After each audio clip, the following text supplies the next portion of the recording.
back to Currently in Progress, episode 9. Today, our guest is a friend that I have worked with at Dunham's for about 6 years. Cody Provow and I started at the Midland Dunham's together at pretty much the same time. He got there probably about a month or two before I did. Throughout that time working with him, though, we became pretty good friends, and I was actually really excited to have him on the podcast to talk about a little bit about what he does now that he doesn't work at Dunham's. So, let's get into it.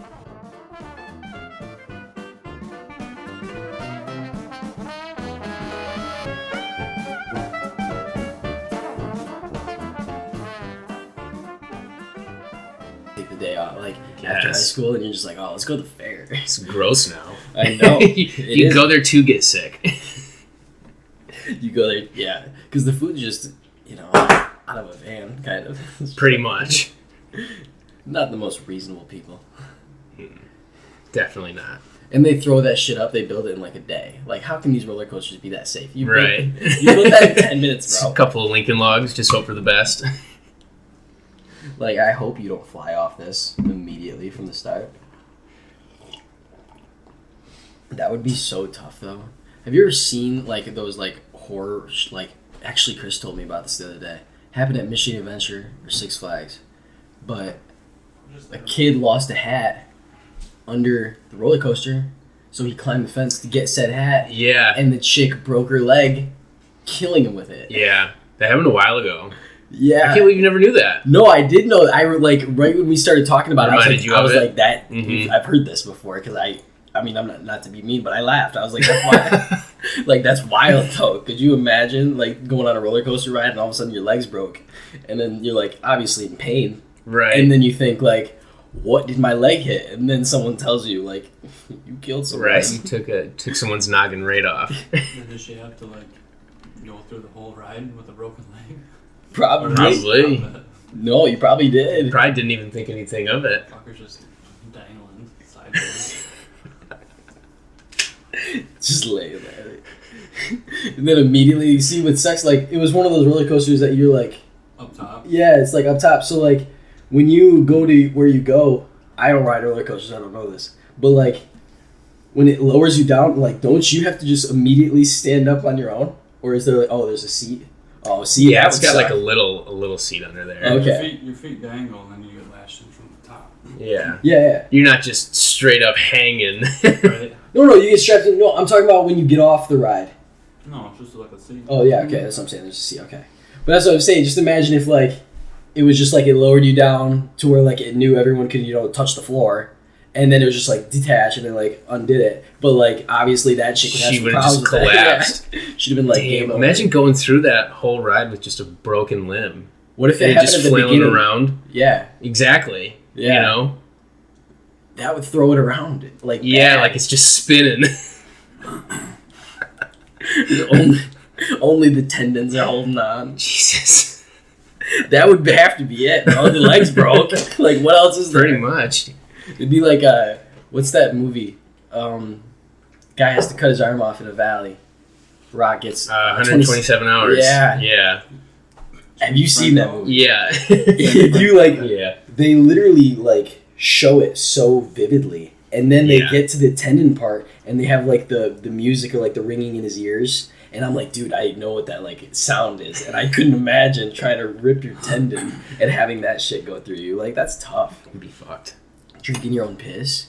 He had to drink his own piss. That's ballsy. Like, how do you do what you gotta do to survive, though? Do you, though? I don't know. Like, I don't know. It depends how bad you want to live, I guess. Yeah. You're just like, oh, this is as good as it's gonna get. Right. So it's my life's come to. Might as well rock with it.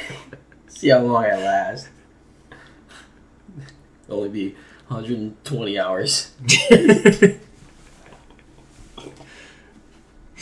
movie. Yeah, it would be if he just died at the end. It's pointless. We told this whole story about a guy who meant nothing. Right. He tried. This is the sad story of how, life just gets you sometimes. Sometimes you get down and you don't get back up. I wish there were more movies like that. Why? I don't know. It'd be a waste of time. It'd be a lot more I don't know. It would be a more... see, there could be some... obviously, in that situation, there's no wins. But, like, maybe another movie where there's, like, a couple wins sprinkled in there a little bit. And then it's just, like, game over. Like... We don't need this negativity on your birthday. I don't know. I think it's funny. I think it's more like a comedy thing. Like, what if it was just, like, a sad comedy the entire time, and then the guy just... Sad comedy about the days before someone died. Well, maybe not dying, just like shit just not getting, like the shit not getting resolved. I don't I think know. it's like nobody's gonna look that up. Sad comedies. What's the movie where nothing gets solved? Maybe that's the new genre, though. I don't know. That would be kind of wild. Sad comedy. There's got to be a sad comedy out there. No. Is that not? I don't think any good ones. No. Well, clearly we can't come up with any. Sad. Oh man, we were talking about Chris Farley last night too. Chris Farley's fucking I miss hilarious, Chris Farley. dude. Never saw Beverly Hills Ninja. Have you ever seen Beverly Hills Ninja? Okay, Of course. this motherfucker has, just because I showed him. I think Really? Beverly Hills Ninja. I guarantee you probably didn't even. You probably just saw it and then you're like, "Fuck this," and then you're like, "I'm out." You talking about that fat dude, right? Yeah. He's a ninja, bro. He's the white ninja. He dresses like a pimp immediately. I am too. Oh my god. And then we were talking about Stewart. Do you remember Stewart off SNL? Yeah. Bro. Talking to the microphone. Of course. Look what I can do. Stewart. I missed that shit. Dude, that was by far the best SNL, was the beginning. I thought it started on Mad TV. It might have. I thought it did too. I think it was Mad TV. And then it became its own thing, separate. Probably. Yeah. Yeah, because that's when what I was a I used kid, to it watch was Key actually, yeah. Peele on Mad TV. And that's when I used to watch all the Stewart things with Tyler. Key and Peele had a show that long ago? No, they were on Mad TV. Mad TV was like the same thing as SNL basically, but just Mad TV. Like they would do like public pranks and stuff like that. Yeah. But that's where Key and Peele started, was Mad TV. They got some funny shit on there. Yeah. There's like, they do a Deal or No Deal thing, and Howie Mandel is the guy that plays Stewart, and they're just fucking around the whole time, and they get down to the end and they have 1 cent or $1 million, and they switch cases and they make the 1 cent, and then they still get pumped up about it, but it's fucking hilarious. Like they're just fucking with everybody the whole time. That's awesome. The other day at work, I'm pretty sure I made a joke. I was talking to Chris, and it was about something. And I was like, I was betting him, obviously. And then I looked at him, and for some reason, I was like, this is going to be funny. I was like, deal or no deal? And he looked at me, he's like, really? It's a ball choke. And I was like, yeah, dude. I was like, that's awesome. I saw Russ the other day. Yeah. He was at inventory the other day. He was at inventory. Last and we had him Wednesday, right? Yeah. Maddie and I were going home for her birthday, and I stopped at the gas station right there on 20. Yeah. And I get out of my car, and he's sitting on the back of his pickup with his head on his hands just looking at me. And I turned around, and I was like, what the fuck are you doing here? He's like, I've been waiting for you to say something to me this whole time. And he was like, I came up here to go see Chris because I start vacation tomorrow, and I didn't want to be at my store, so I blew off the day, and I went and spent the day here. And he was like, I'm literally going to go back and clock out, and I'm not going to come back for a week and a half. Oh, no, he was only there till noon that day. Yeah. Yeah, like he was gone. But it was just crazy timing, and he was just like, hey! It was funny. Fucking Russ. He's funny, though. I like hanging out with Russ when we work together. I miss Russ. He was sitting there, we were doing inventory, and me and him are just walking around with the iPads, and he's like, what do I do here? I'm like, that one. And he's like, oh, okay, cool. And then he just walked away. I'm like... He acts like he has no clue what's going on, too. That's the funniest part. He'll go to the new kids and say, what am I doing? Yeah. It's my second day. And it's like, wait. And then you actually kind of help him because he sells it. Yeah. He looks like he really doesn't know what he's doing. Right. And then you just end up doing it for him, basically. And he's like, oh, thanks, man. Yeah, and then he walks away. He's like, the ghost talks to Chris or Will. Yeah. He's like, hey, how's it going? Like, So what the fuck, bro? Will and Chris. Apparently, it was funny. We were talking about, it was right after inventory, and they had to go, Chris, Will, and Sam had to go to, like, B-dubs or whatever, and they were going to talk about stuff. And Chris comes back the next day. He's like, you know, I really don't get it, but you don't understand how highly Will talks about you. And I'm like, what? He's like, yeah, the other day, he literally, like, talked about you for, like, 10 minutes, and no one provoked him at all. And I was like, really? I was like, I literally talked to him about Michigan State football, and that's, like, it. Literally. Probably just because you talked to him. Like, I never used to talk to Will unless I was, like, off and came in to grab something, and he was there, and then I would just chop shit with him for a minute. At work, no. I mean, at Midland, I'd always be doing shit. Because usually, either Chris and Will would be talking about what was going on, or I'd be, running all over the floor telling everybody else what to do. Yeah. It's crazy. No, it's fun because I like walking in there when he's on the computer, and I'll literally, like, I'll just try to find something funny to say. Like, how's State doing? Or something. Like, and it's just like, and he made a comment the other day. He's like, well, I should probably, he's like, I've been bowling. And every time I do this, he's like, Nate could probably help me out. He looks pretty strong. and he says something. I'm like, Will, where the fuck did that come from? I'm like, dang, dude. He's like, my right hip does this when I throw it. I'm like, I don't know, bro. I don't bowl. Yeah. Nate, you guys recording? Maybe. Oh, okay. Why? Oh, Chris just snapped me and said, call him. I wonder what he's doing.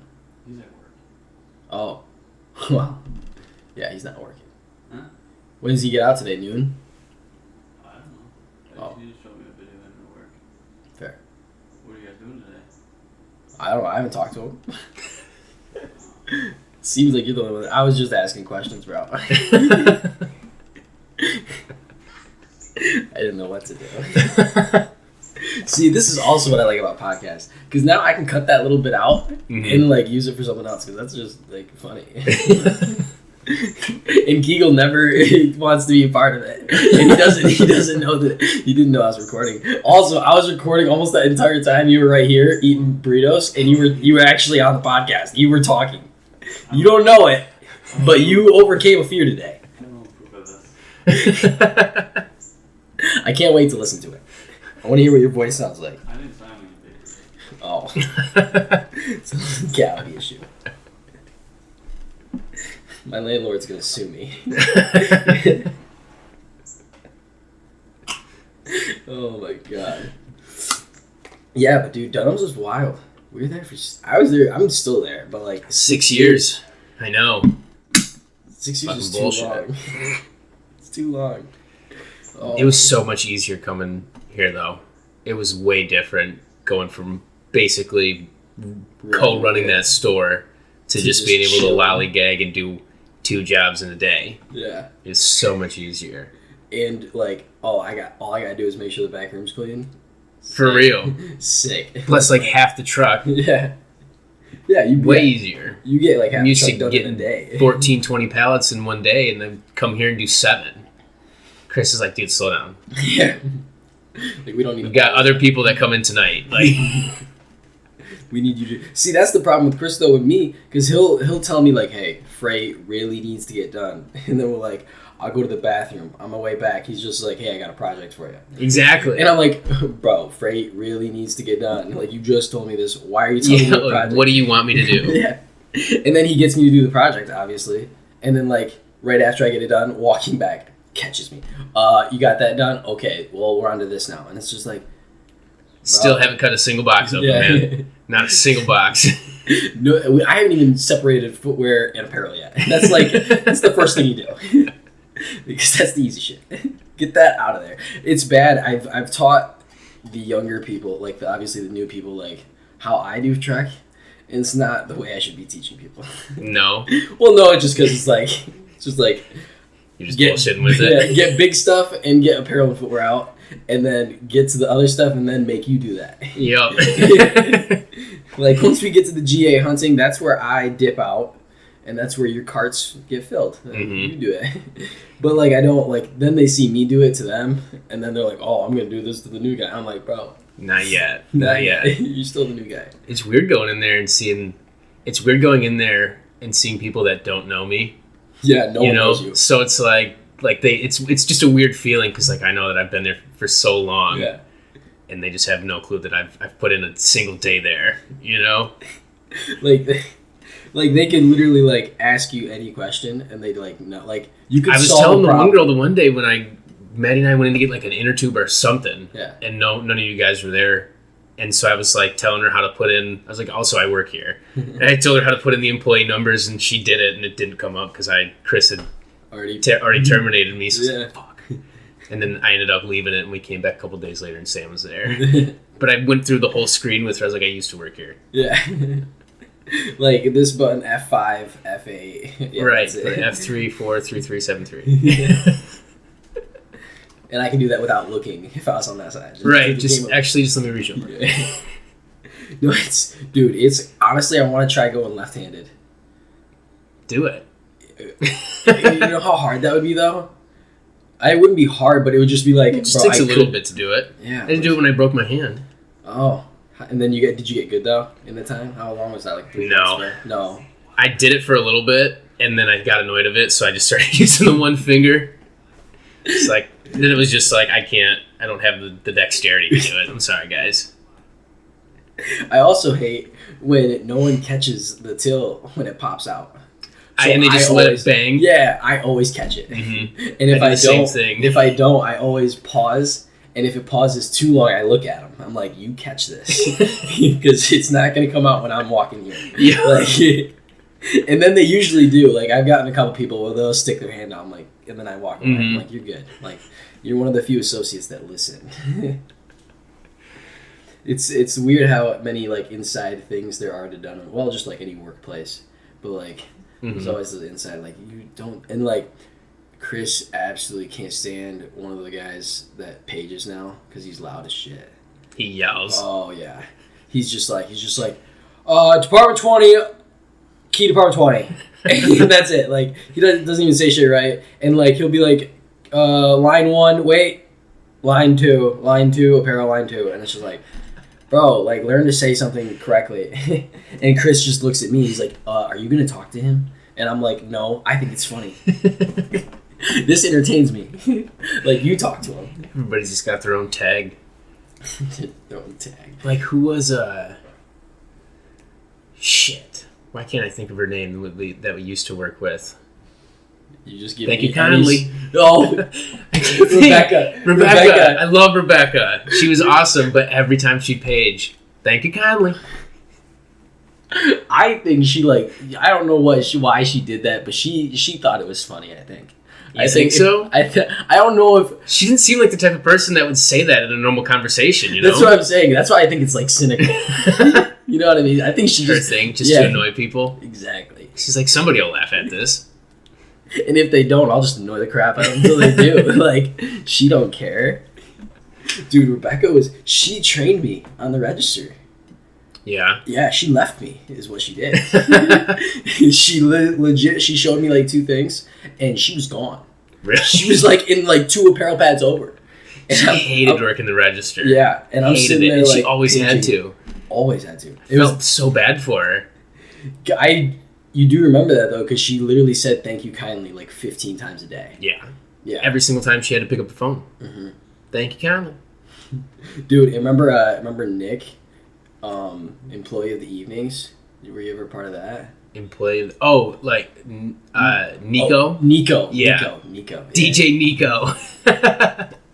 Dude, he hit me with the employee of the evening the first time we closed together, and I already knew this guy was funny. Yeah. And then he hit me he's like, well, our employee of the evening is Nate O'Brien, and I'm like, oh, like what's gonna happen? He was so funny. The first time I met him was after I got hired. And I don't know if he knew that I like got hired or anything, because it was like that night and I was going to get like a pair of jeans or a pair of pants or whatever. Yeah. But so I walked through and he was like, hey, what's your name? And I was like, Cody. And he's like, hey, my name's DJ. And I was like, oh, hey, DJ. And then he picks up the phone and he starts playing like music and he's like, DJ Nico on the deck. And I was dying. I was laughing so hard And he was like, all right, have a good night, man. And I was like, I work here, by the way. Like, I just got hired. And he's like, oh, my God, that's so funny. Like, what a small world. But I was dying. That was the first time I met him, and I liked him ever since. He was so funny. That was the first interaction. Very first. Never saw him before in my life, and he just pulled me out of nowhere. Because I was just walking past the mall register on my way through. That's awesome, Yeah, though. it was so fucking funny. Oh, my God. Dude, you meet some crazy people at Dunham's. Just, like going through, like, being there for 6 years, there's obviously a lot of turnover. Yeah. So you see a lot of people come in and a lot of people come out. Yes. So much. And you got some characters, bro. You got a spectrum. And, yeah. Like, you have both ends. Like, super far either way. Yeah. Like, there's a lot of kids that you'll get that you like, and then you're, like, bummed that they leave. And then there's a lot of kids that you get that you're like, oh, fucking thank God. You were annoying. We know not to grab someone like you. Being the hiring manager, you're like, okay, if you remind me of this kid at all, exactly, you are not getting hired. No bueno. If you have mean BO, you are no longer allowed to work at Dunham's. If customers come up to the managers and say, hey, right, your register guy kind of stinks. Jody said your BO is offensive. How degrading. Your smell is offensive. Wait, Jody said that? Yeah. Yeah. That would be so tough. That would be so hard to hear. Like I felt bad hearing that one. Like that was one of the meaner things she could have said. But it did smell bad. It's offensive. Like you literally offend people by being around. That's see his excuse didn't add up because he was like, I can't wear deodorant because my mom is allergic, and then he was like, I don't live with my parents because they kicked me out. Like I live alone. So it's like, well then what the fuck are you worried about? Yeah, like, put some deodorant on, bro. It's not that hard. No, dude. Okay, speaking of smelling stuff, like I can't smell obviously. Right, dude. Taven once at work. And we're dropping a lot of names here, but, like, I don't think it's really that bad. People won't know. I mean, we work with him, I guess. But he, and I mean, he's a friend, so it won't matter.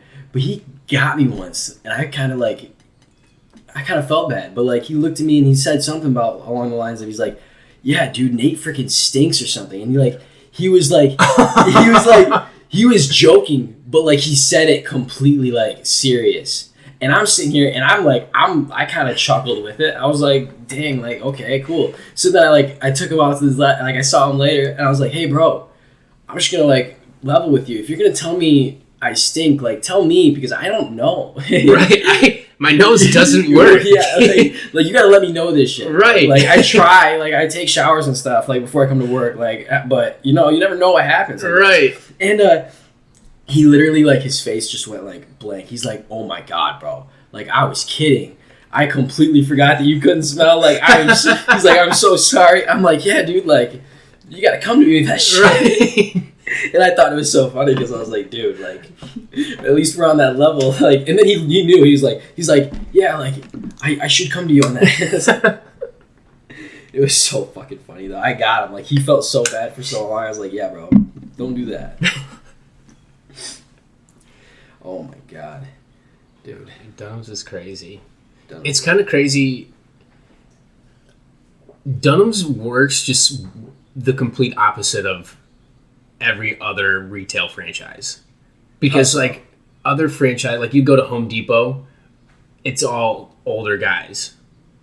You know? True. You go to, like, the Nike store, it's all the same people. Yeah. But you go to Dunham's and you have, like, a bunch of young guys. Yeah. But they're not managed by, like, authority. You're just all boys. Yeah. And you just get everything done, you know? Yeah. Like, you're just, like, an actual gang just getting shit done, but you're all, like, 20-year-olds and nobody realizes it. Yes. You know? Here's the thing.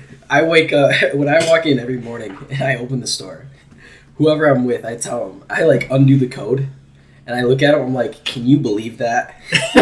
They give me access to this. I can walk into the store and turn the alarm off. Exactly. Like when we were 19, 20-year-old managers going into the store at 2 a.m. because the alarm's going off, and it's like, I'm responsible for this. Yeah. How does that? Like, I just told off a 55-year-old gentleman yesterday, and I'm taking care of this issue. I can do adult things. Right.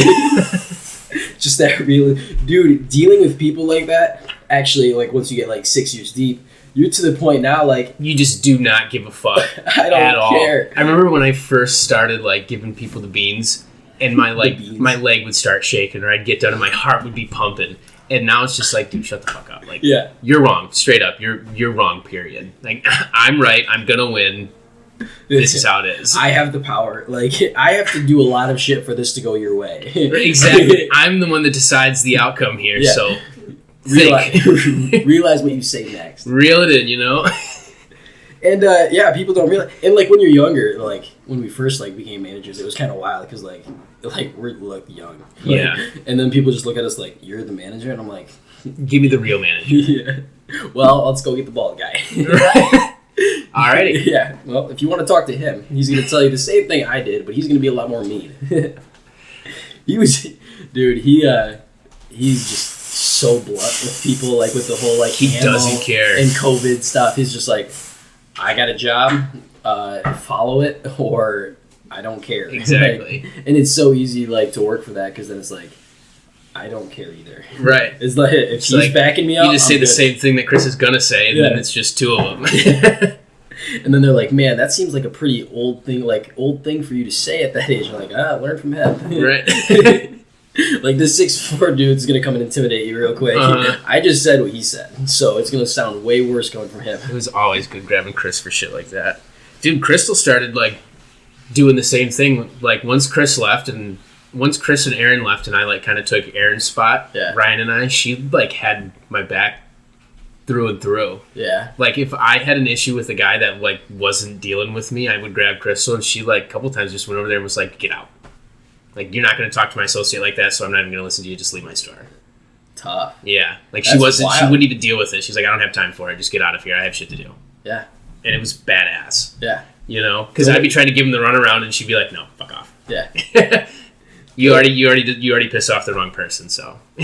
You made me get out of the office Exactly. and deal with you. I'm dealing with you. Like, this is... Right. That's awesome that she would actually do that, though. Yeah, no, it was good. She changed a lot. I think in the beginning, though, she was probably just a lot more strict with us because we were young. Yeah. But we were acting like we were not young.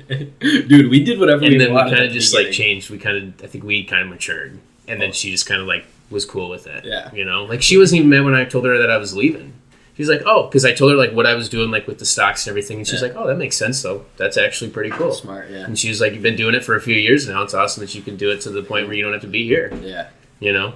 Yeah. So it was one of the most mellow conversations I ever had with her, and it was me telling her that I was leaving. That's wild. Yeah.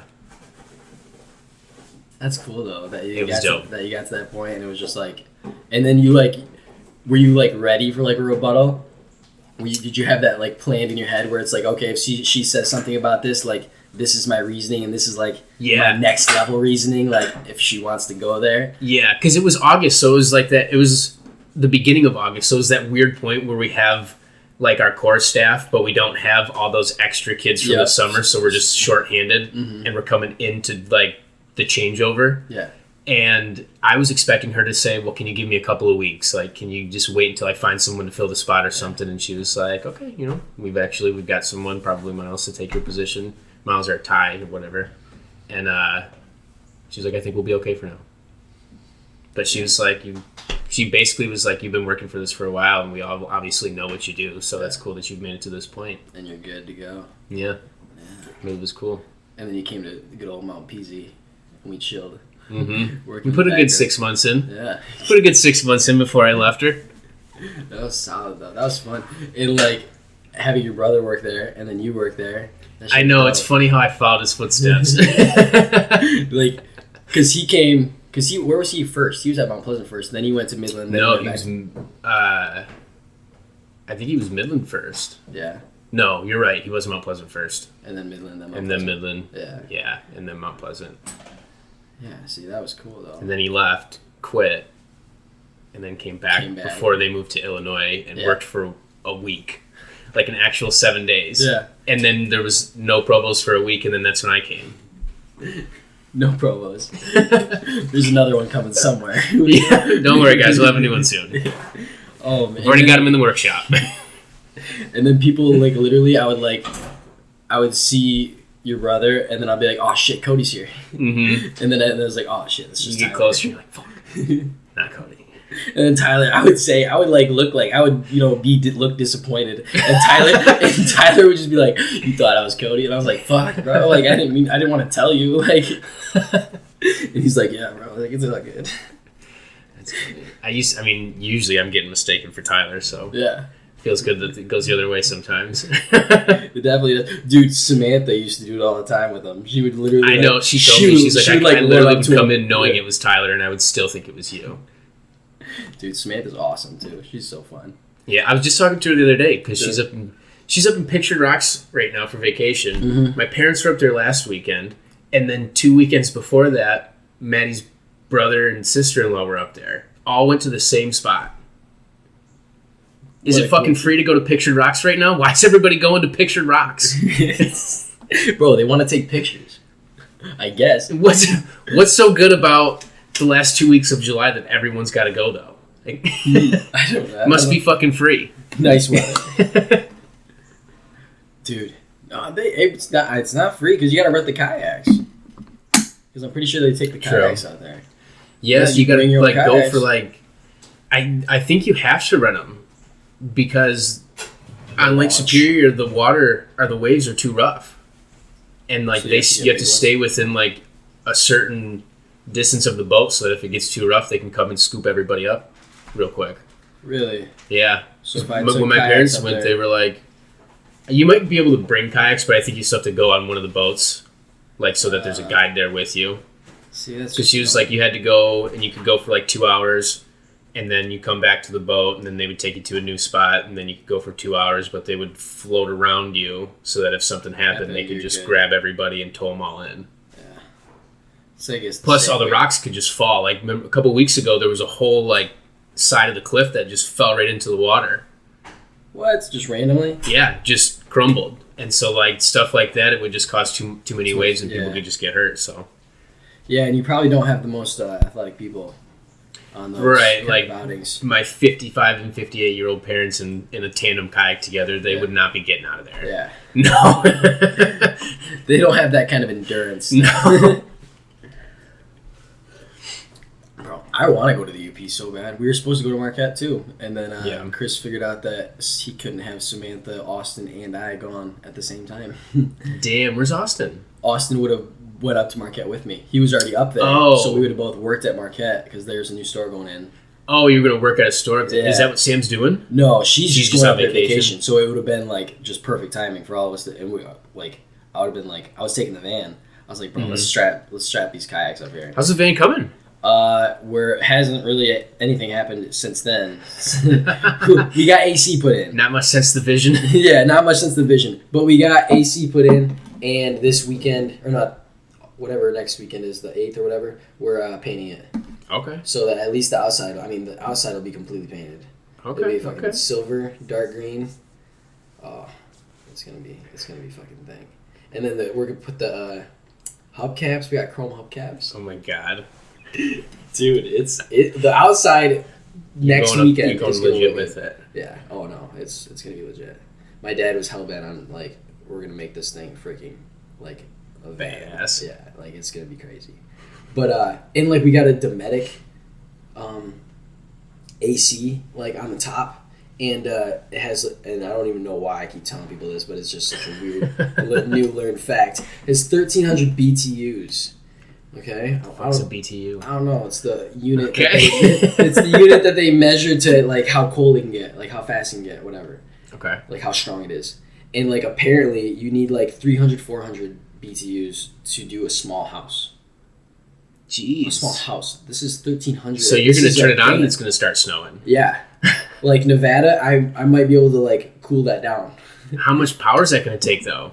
You can't You have to run the generator while you're running it. Okay, that's what I thought. Yeah, I'm pretty sure that's what they told me. I figured that would just kill your battery Yeah. within like a half hour. Probably.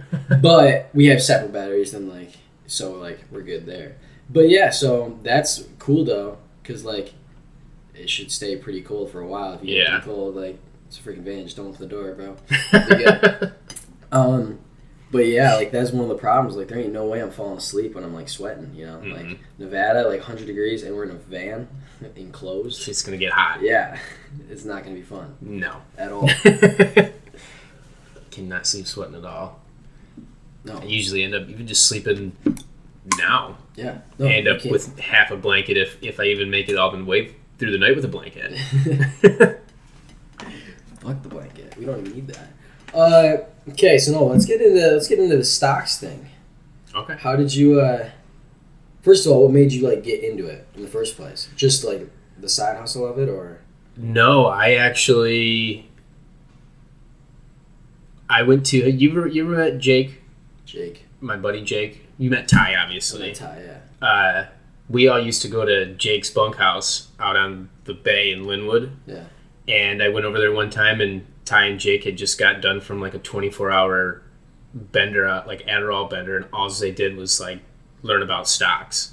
And this whole wall was just like sticky notes of stock tickers and prices and like facts and notes and shit, and it was just awesome. Yeah. And then they would talk about it every once in a while to the guys, and I would just sit there and just listen. And then I talked with Ty about it one day, and he told me to look up Tim Sykes. And he has like a 11-chapter book called Penny Stock Trading 101. And he said, read this whole thing, take as many notes as you want, and if you still like stocks after this, come talk to me. And I read it in like 2 days, filled up like half a notebook worth of notes. And I went back to Ty, and then next thing I know, I was like, I love this shit. Yeah. And just started asking him any questions I had. We went over everything I could, and then from that point, that was 2017, and I spent 3 years just learning about stocks and like how to day trade and what to look for and what to do before I like decided I was going to do it full time. Try to even do it full time. Try it. Yeah. That's wild. Yeah. How just like the influence, it wasn't even something you were looking for. Right. Yeah. And it was just what I ended up loving. Like it just clicked.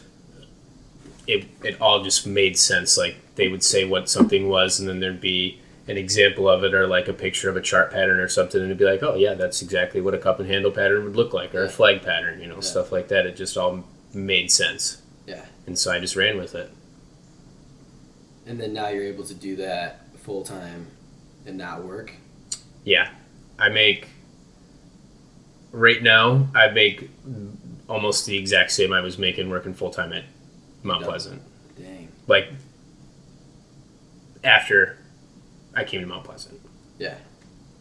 But still, that's good though. Like, and then so like in the comparison, like how many hours do you work per week? Or what you consider work? I usually get up right around 7:30 by within the first half hour of being up. I'm on my computer until 10 to noon, really. Yeah. So I would say maybe 15, 20 hours of actual like work. Sitting down and doing doing my due diligence and, doing my analysis and figuring out all my shit. Yeah. Making trades, watching them, Seeing what happens. I'd say probably about 15 to 25 hours a week. And how nice is that? It's fucking awesome. Yeah. It's pretty cool to get up at 7:30 and then be done, up $100, $200 by 9:37 in the morning, and then just go put on your shorts and go play basketball and just get baked or do whatever. It's pretty badass. I'm usually done with my mornings by 11 o'clock. And then you just got your day. And then I just got my day, and then most of the time I'm working on like other business stuff. Yeah. And then that real estate deal. But the main income right now is the stocks, and it's just 10:30, 11 o'clock, I'm done with them. Dang. And how long did it take? Well, so like you obviously said you studied for like 3 years, but how long did it take to get to the point where you're like that consistency, where you like trusted the fact that you knew you were gonna actually be able to do that, like make that money? I would say the last year, like over right 2020, Right before quarantine started. right before quarantine started. So then you had all quarantine to figure even more stuff out. Exactly. And quarantine was very well to me. Yeah. It was a good time. Yeah. Yeah. Because obviously in that situation, like everything was just down, right? And then you Yeah. bought the right things, and then it just skyrocketed. Yeah. Okay. Because everything crashed, and it was simply because of the shutdown. Yeah. So it was obvious that a obvious. lot of things were going to spike up once things started to reopen again, and then, because of the circumstances, bio companies, COVID companies, all of that, things working on vaccines or that could even attempt to work on vaccines are going to spike up because we need healthcare. Yeah. So it you was just you just just know what's knowing. going to happen. yeah. Oh, okay. But that's when I definitely got into it more just because I had the time. So I was able to be in and out of stuff every day and actually get consistent with things. And then it wasn't probably until I left Dunham's that I was like consistent enough to make what I was working. You needed to. Yeah. Yeah.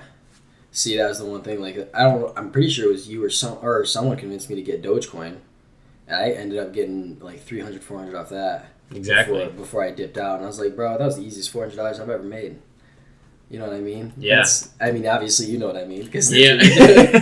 But it's so weird, and like, I don't know. My brother does the same thing, and it's just weird to think that you can, like, if you have the money to invest, and you're smart enough, not even smart enough, you just try hard enough, like, you can make money just sitting at your computer. Yeah. And I wouldn't even, like you said, probably not even smart enough because you just gotta know what you're looking at and be able to recognize patterns and trends. And I mean, it's not like you're a genius. Like, you're gonna mess up, but oh fuck yeah, yeah. I've had plenty of weeks where I've lost money, or even days where I've lost a shit ton of money. Yeah, but like, I know that eventually I'm gonna make some more back, and it'll come around. Right. It'll come around. It usually does. Yeah. But you just have to get confident with it and look for the right things and just find what works for you and what you're just comfortable with. Gotcha. And just that makes it easier itself. Like, researching wise, obviously you said that book, but like, what else like made like a big difference on like the learning curve of like learning about stocks? Anything particular, or is it just the sheer experience of sitting down and doing it? I would say just the sheer experience of just sitting down and doing it. Yeah. It's one thing to learn everything about it, and it's another thing to actually do it. Yeah. I would say the best thing you could do is learn it and do it at the same time. You can go on Investopedia and do a simulation trade, so you can trade with fake money instead of real money, but it's the real market. Yeah. And I would say the best thing to do would be able to learn and do stuff like that at the same time, so you can physically watch it happen or be in it, so you know how it works. Yeah. And you can get a firmer grasp. You can also get the feel, like, not the feel for like how to buy and sell, but like when you do good, you're like, oh, okay. So like, when I do good, this is what like the payouts are. Exactly. So then you can actually see, because it's a real simulation. Right. So now you're looking at actual numbers that you could be making. Mm-hmm. And then once you're like consistent with that, then it's like, okay. Then you can transition into like using real money and trying to do it that way. Yeah, we're not playing Monopoly anymore. Right. That was one thing that I did not do that I wish I would have. Yeah. That everyone said to do and I didn't. And I played in the real market instead, and luckily I came out on top. But it was very difficult for that first year. I went weeks and even months without making any trades because I would have to figure my shit out before going back in, and I was just stupid with it. I would make a trade and lose $400 in 5 minutes and not know why. Not know why this didn't go up. Yeah. And so then I'd have to go back and figure it out, or I'd be caught in a reverse split and not know what that is, and have my shares diluted and have to call and figure out what's going on. And so there was definitely some things that I wish I would have done with the simulation, so I would have been able to look them up and not look stupid. Yeah. Not be like, this is my first rodeo. Right. Oh man, that's cool though. Like, that whole experience thing, like, people don't ever like really go with that. People don't ever think that they can learn on the run. Yeah. It's just, I feel like the stock market at least used to be looked at as some sort of like a professionalism. Yeah. Or just like something too difficult or something you had to like just be a genius to do. Yeah. But You really just have to be able to recognize things and follow trends and, see what's hot and what's not, and Literally where pay attention. Where the economy is going. Yeah.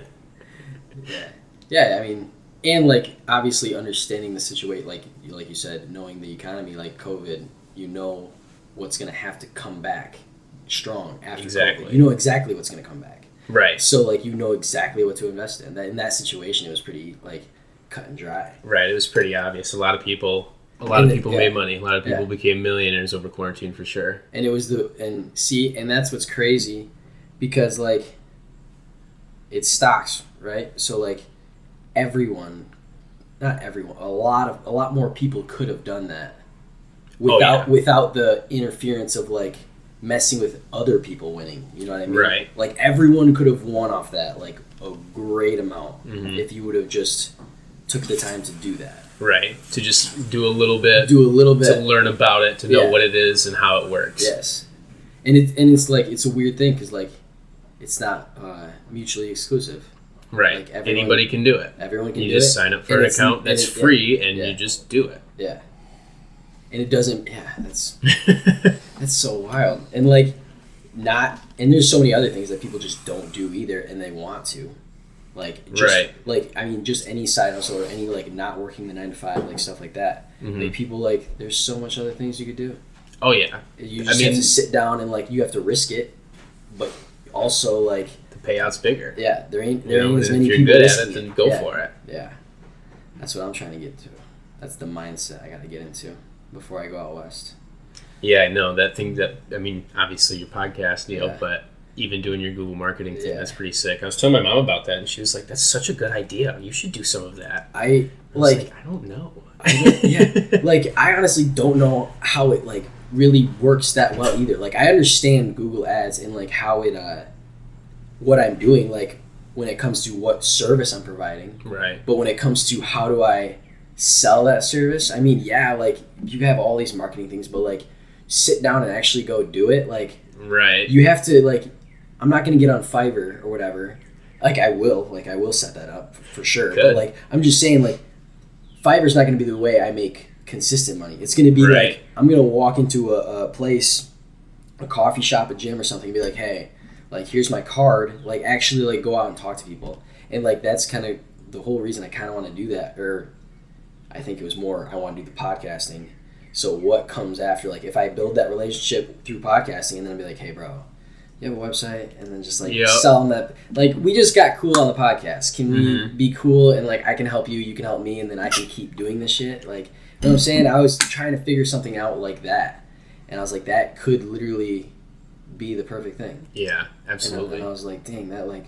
I mean, obviously you just got to put the work in. I want to have the whole certification before I go out. Yeah. So that's the goal right now, to get that all like Google Ads, Google Ad Manager. Maybe YouTube if I have enough time for it, but that's like that's kind of a side thing. But because there's a certification for that too. Yeah, I know. I don't know why you have to get certified to do so many things. Yeah, I can understand the marketing aspect of it, but like to be on YouTube would be like, let me just make an account, you know? Just do it. Yeah, we got a lot of other people doing YouTube that probably have never done anything. Exactly. Like that. Yeah. It's just the analytics though of it. It's like the keywords. It's like teaching you all that. It's like those old, like, just click through things. Like, it's a little bit more animated to where, like, it's a little bit easier. It's not just, like, right arrow. Yeah. It's like, oh, click on this spot, and, like, keeps you a little bit more awake. But it's cool. I can't wait to get it actually done and see what I can do with it. It's going to be sick. Yes. I'm excited for you. Thank you. I think it's awesome. I can't wait, dude. I literally, like, the whole thing, and I told, I was like, the next thing, I was like, what if I'm going to have an exercise science degree, and I'm already certified as a personal trainer. Mm-hmm. I can live in a van. Most travel trainer? Oh, maybe. I didn't even think of that. No, but like if I go out and get a job at like out west, I can legit like at a 24-hour gym. They're not gonna tow me. I could literally park at the gym. Yeah. And I'm like how much money could I rake in a year or two?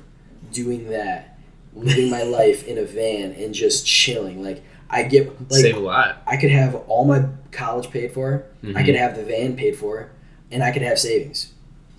Absolutely. I'd come back and I'd be able to do whatever I'd want after that. If I like, and that would just be like I'd be training. Perfect. Like my job would be training people and working as a fitness attendant. Like my job is not hard. Like my job is freaking fun. Like I would love that. That would be so awesome. Like hey, like freaking Jody's coming in today. Me and Jody are gonna work out. Like like that would be so fun, dude. The only reason I came up with Jody there is because you said it earlier, but Jody on the mind. first name that popped in my head. But yeah, dude, that'd be so fun. And like I would work anywhere out west. Like if I get in Utah or like Colorado, California, Oregon, whatever, it don't matter. It's all I always wanted it's to all go out to beautiful. Utah. Utah, like every picture I see of Utah, it's like holy shit. Like, Best night views because they have the least amount of light pollution. dude, That's why you like in some of those pictures it's like purple what's that and stuff. called? What's that called? The Dark zones. They're like they certify those areas. yeah. Yeah, I want to do that. Mhm. I want like my buddy actually got into night photography, Yeah. and like that's so cool when you have like an actual good night, like a Milky Way like Yeah. night to look at, and then you still can pick up like the silhouette of like mountains and stuff in the background. It's like that would be freaking amazing. Yeah. Yeah, like just sit there like 2 a.m, Jake. We're gonna sit on top of this van and we're gonna take some pictures. Mhm. Like, that's gonna be our night, and it's gonna be amazing. Like, what more could you ask for? It would be so fun. Just meeting people. Everyone's Oh, saying, yeah. yeah. Just You like, meet a lot of different people just traveling around. yes. And I want to you meet have some to. weird people. Like, I want to podcast with some weird people. I wanna Tell do me your it. story. Yeah. Sit down, look right into there, and talk. We want to hear your truth. Yeah, and I tell you what, I guarantee you, like, if we get anywhere with, like, van lifers, like, you get in, like, Utah, and there's going to be, like, a camp park of just, like, a free one of just, like, 50 vans. Mhm. You're like, okay, this is going to be easy. Right. I know You're gonna who hear a you lot are of shit. because I'm the same person. I want to talk to you. You want to talk to me. Like, this is why we're here. You didn't buy a van not to do this. It's the whole purpose. Yes. So then you get in there and you do that, and that would just be freaking, like, you're going to hear so much shit. And that's the fun stuff. Like, just hearing stories is so cool. And, like, I've been doing a lot of master classes. Have you ever heard about that? So it's like Hulu or, like, Netflix, but it's, like, professionals teaching you what they do. Okay. So, like, Christina Aguilera on singing. It's, like, Oh. like, straight up, like, she gives you 30 videos of, like, specific things. And, like, they're 20 minutes long. And it's not like YouTube where it's, like, Damn. a quick like 4 or 5 minute video. Yeah, like you're getting shit. Like you're getting Jeez. a lot of content. And there's who else is there? There's Steph Curry on ball handling. There's exactly What is this called? masterclass. Masterclass. And that's the two off the top of the head. But like there's like how to write short fiction, how to write sci-fi, how to write Damn. this, and then there's storytelling 101. There's I've been marketing this a lot on my podcast. Yeah. They should sponsor me. No, but what else is there? There's so many more. There's cooking. There's like specific though, like Japanese style cooking, Western barbecue, blah blah Damn. blah, like specific. And it's like people, if you look this up, like look, I don't know all these people. Gordon Ramsay does one, pretty sure, on cooking, Okay. and like it's legit people. Like you know these people. And they're really good at what they do, and it's like super in depth. There's workbooks, like you can print off like legit written words of what they said in the videos, Damn. and it's like they have everything. You can actually master the class. Yeah, you like they don't test you. No. I feel like that would be the next level. Like if you want We'll mail you an exam. premium version, we'll mail you an exam, and we'll give you random we'll give you pieces of paper that say you're certified in masterclass. Means nothing unless people care about it, I guess. Make it accredited. But no, it's freaking cool to watch. There's one on yoga. I watched that one, mindfulness and meditation. And it's literally like people just talking to you. Yeah. And that's it. Like I just sit there and just take notes and listen. I'm like, I can, and then they have like case studies where they legit tell you about like specific things they wrote. Or like, and they'll be like, this is why I wrote this way. And they break down their own work. And it's like, oh my God. That's sweet. Like people never do that. Just get all into it. Yeah. It's like this is a legit professional writer. Like he's got like 18 books. Like if if I'm gonna listen to anyone about writing a book, like that's what I want to do. Yeah. Like it's so nice. It's so nice. I want to write a book too. Yeah. I told you about that. That would be so. Write it as you travel. That's the plan. That's the plan. And I want to like my brother. Apparently, he told me this, but like he was kind of like a reading like prodigy. Like when he's in like second, third grade, he was reading at like high school level. Damn. He would read like 600-page books like in a couple weeks as a, like a kid.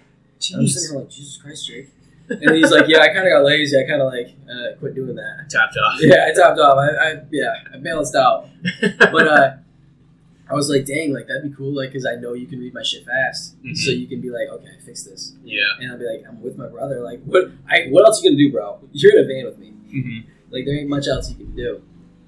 But yeah, it's exciting. Do you ever want to travel? Yeah. I talked to Seth about doing it a little bit ago. Yeah. Like when he got home, but he was supposed to come home this year, and now he is not. Yeah. Don't you hate that when your best friends tell you they're gonna come home and then they don't? Yeah. I got the same situation. Well, mine's not in the army, but mine's just my friend just tells me he could. He could. No, it's fine. It's but no, that's cool. And like he's been out in Europe. Like what branch of the army is he in? Is he in the army? Yeah. He's a combat medic. Yeah, okay. And then dude, Seth is freaking wild. Yeah. Here's the thing. We both you obviously knew him before that, but like when did that decision come about? Because I don't remember him talking about that at all. He always wanted to go into the army, into the Navy. Oh, into the Navy. Because his dad was in the Navy, but he wanted to go into the Navy because you just travel everywhere, you know. Yeah. And then I'm not too sure exactly what made him decide to go into the army itself and be a combat medic. Mm-hmm. But that's what he did. Yeah. And he got lucky enough to be able to go to Italy. I think when he finished basic, he was either going to get sent to Italy, Alaska, or North Carolina. And he was lucky enough to get sent to Italy. And I guess not often do first years get sent out to Italy because like the vets pick them to go travel out there. But so obviously he got selected. Yeah, obviously he did something good. Yeah. Yeah. You don't get selected. Right. They don't pick the shitty guys. They're like, So dang, he this kid's likes like huge and smart. Like, we'll take him. Like, I'll have this dude carry me off the battlefield. But he's had a lot of fun. He's gotten to travel a bunch. They went to Amsterdam a couple of times. They went snowboarding in Sweden. They go to Greece a lot, to Sorrento, I think. Greece seems like a really fancy place. I've never been to Greece, but I feel like it's always wanted to go. Yeah, but Seth said that they're usually he said the locals are like assholes to Americans. He said they're pretty much all dicks. But I don't know, I've never been there. Yeah, I can see it then. My brother said when he went to Europe, obviously a little bit different, but he's like everyone's super nice, but everyone can always tell you're from America. Like he's like 100%. Like, you walk up and he's like, okay, you're American. Yeah, it's easy. But like he said he met a lot of cool people. He was out there for like 6-7 months, just backpacking, and I was like, dude, and that's why I was like, hey, you want to come with me? Because like you, I mean, it's like obviously America and not Europe, but like you've done this, like it'll be easy. Like, and he's like, yeah, dude. He's like, I'll freaking pack up Reddit whenever you want. My worry would just be going over there to backpack and not being able to find someone who speaks English. Yeah. You know? Because it's like, if you think about it, here, if someone only spoke French, it's going to be hard for you to walk into a restaurant and order something. Yeah. Just any random restaurant. Yeah. Like, how easy would it be to be in Paris and only be able to speak English and find a restaurant that speaks English? Yeah. You know? Like, is it the same, or does everyone just know how to speak English? Like, I think a lot of them know how to speak English. Every foreign exchange student we've ever had, obviously, I think maybe that's a requirement when you're a foreign exchange student is to know English. But yeah, I guess you would have to. Yeah, it'd be hard to be a foreign exchange student and only be able to speak like Taiwanese. Yeah. I wonder if that is an actual requirement. But still, like, they always know that, though. Like, our couple of German exchange students, she knew 3 languages. She knew French, German, and English. Yeah. And I'm sitting here, when did you have time to learn all these languages? Right, like I'm struggling with Spanish right now. I'm in my second semester and I'm still struggling. Like, what? How do you do this? Yeah, dude, their education systems out in the Eastern or like just in Europe is crazy compared to ours. I know. Romy was telling me about like hers, and it was about like the German education. It's like you literally like get placed. You test and you get placed, depending on your scores. Yeah. And it's like, dang, like if you don't do good on your tests, like you legit just can't even apply for the high end jobs. Really? Yeah, like you don't like you can't get into the colleges that do those jobs. It's at least what I remember from her. She told me. But, like if you don't place high enough, you don't get in a higher standard, and you just like they don't offer like the lower ones offer the lower class like jobs. So it's just you kind of stuck there. Yeah. And it's like, dang, like you got to be smart early. Like you can't control that. Like kids just develop at different rates, so you never know. Like, right. Like, what if you're like just a cheater? Like you're just one of the kids that just cheats on all the tests and everything throughout school, and you just get botched at the end. You're just like, well, I wasted my time doing this shit. Yeah. Could have just gave up on the school and just been here the whole time. Yeah, dude. Oh man. Dude, that was an hour. Yeah.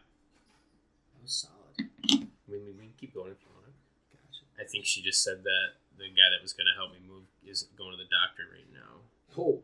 But I'm not sure. But I don't know. That's why I just texted her to see if he was going to be able to help or not. But I told him one, so he might still be good. Maybe she was just letting me know. So you're moving out and going where?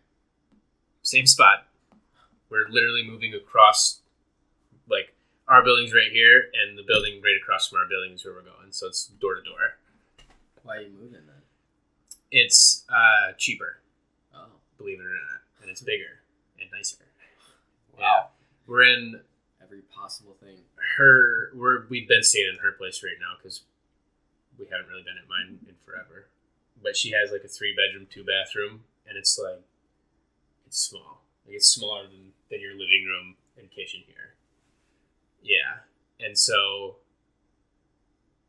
we're moving across the street or across the parking lot to a 4-bedroom, 2-bathroom unit. There you go. And the living room and kitchen is the size of your living room and kitchen right here. Yeah. So it's just so you're like way nice. Yeah. You got the townhouse probably, like the two. No, it's just a single story. So it's got like the main kitchen area, and then it's got one hallway here, bedroom, bathroom, and then the mirrored hallway with bedroom, bathroom on the other side. Interesting. But it's still Way a lot nicer. bigger. Yeah. And they the guy that used to live there that just moved out is the property manager. And so they redid the whole thing before he moved in. So it's got all new carpets, paint, cabinets, and like all of it's brand new. That's clutch. Yeah. It's pretty sick. Pretty fucking sick. Man. So we're pumped, but we're supposed to be. I have to be moved out by tomorrow because I have to turn my keys in at noon. And since she works there, and the girl that's taken over her lease and moving in there is her roommate. She's just moving into her bedroom, so she was like, "If you can't move, then you can't move," like right away. Yeah. But I gotta have all my shit out tonight. Yeah, I always. Sick. He's gonna just let me take his truck. No, I always had kids come from that I coached. I was like, "Hey, bro, you want B-dubs?" And they're like, "Yeah, we love B-dubs." I was like, "Okay, we're gonna come lift some shit, and then I'll buy you B-dubs." Mm-hmm. And then they always would come over, and it was funny because the first year we did it was my birthday. Yeah. On that day, and we went to B-dubs, and it was just me and the 2 high schoolers that I had, and so I was like, "Fuck it, I'm gonna have a beer. It's my 21st birthday. Yeah. Like it's noon. I'm gonna have a beer. Like I'm good with this. Just one beer." And then my buddy Spencer showed up right behind me, and Love and it. he goes and he talks to the waitress before he even comes to talks to me, and then he's like, we need a big ass shot. So he goes and gets just I don't even know what it was, but it was literally like a pint glass, and he was like, and he looked at it, and he's like, "Oh my god, like I didn't mean for that to happen." And I was like, it's my 21st, bro. And like, so I just downed it. And then the 2 kids that I gotta drive a trailer home. I'm supposed to drive a trailer home. And right before I did it, I looked at the older one of the high schoolers. I think actually he might have graduated at the time. But I looked at him. I was like, "You good with driving a trailer?" And he's like, "I guess." He's like, "I don't think I have a choice." And I'm like, "Okay." And he looked at me, and I was like, "Bro, it's super easy. You'll be fine." And he drove all the way home fine. Yeah. He didn't tell my dad. I could tell my dad now. I wouldn't care, but it was funny. He was scared crapless. He was backing up the trailer and stuff, messing shit, like taking forever, obviously, because it's so hard the first time you do it. So then, yeah, he drove home and he's sitting there just like this the whole ride, just straight up square. He's like, "I can't mess up Tom's truck. I can't mess up Tom's truck." I was like, "Bro, relax. Ew. You got it." Just drive. But yeah, it was a fun time. Though I hated moving though, just because it's just annoying. Yeah. Like it's I such an don't really- inconvenience, but like Yeah. it's so nice once you get. Yeah, I was just gonna say I don't like the moving part of it, but I like the unpacking and setting it all up. Because then when you're done, you can just be Enjoy done it, with yeah. it. You know, And you get to set up your room. Setting up your room, I don't know why, but that is a very It's very satisfactory. satisfying. Yeah, Mm-hmm. just because it's like, oh, well, what if I It's move your this? room. Yeah. Yeah. What is more efficient for the way I operate my room? Like I used to have a TV, and then I was like, one day I was just like, you know what? Late, I was like, I'm gonna buy a projector. I knew I forgot something yesterday.